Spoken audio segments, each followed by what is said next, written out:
संधियों के प्रकार। वह स्थान जहां पर दो भिन्न अस्थियां मिलती हैं संधि कहलाता है। मानव शरीर में 4 प्रकार की संधियां होती हैं।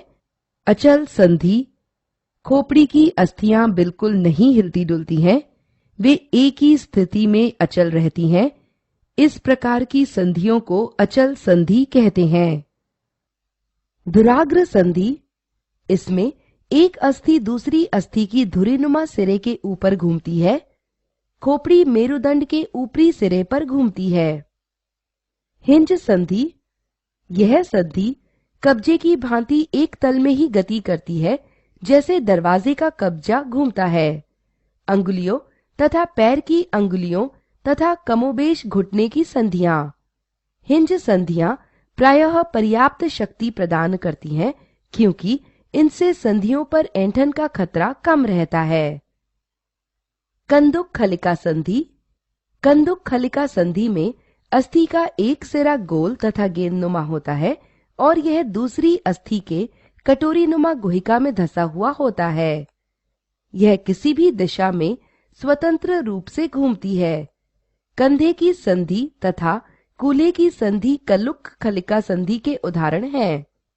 कंधे में यूमरस का सिर कंधे की मेखला की गुहिका में धंसा होता है और इस प्रकार हमारी बाहों को घुमाने में सहायता देता है। कूल्हे की संधि में फीमर का गेंदनुमा सिरा कूल्हे की मेखला की गहरी गुहिका में धंसा होता है। उपास्थि, उपास्थि मुलायम अस्थि ऊतक है जो संधियों को जोड़ता है। यह कान तथा नाक जैसे बाहरी अंगों में उपस्थित है। यह 2 अस्थियों के जोड़ पर भी उपस्थित होता है। घोंघे में प्रचलन, घोंघे का बाह्य कंकाल जिसे कवच कहते हैं कैल्शियम कार्बोनेट से बना होता है। घोंघा अपने सिर को इस कवच के भीतर छिपा भी सकता है। कवच के नीचे मजबूत मांसल पैर की निचली सतह बाहर निकल सकती है। मांसल पैर की निचली सतह श्लेष्म के कारण लसलसी होती है। इस सतह के साथ पेशीय संकुचन की तरंगे घोंघे को चलने में सहायता करती हैं। यह श्लेष्म तीक्ष्ण वस्तुओं से चोट लगने के खतरे को भी कम करता है।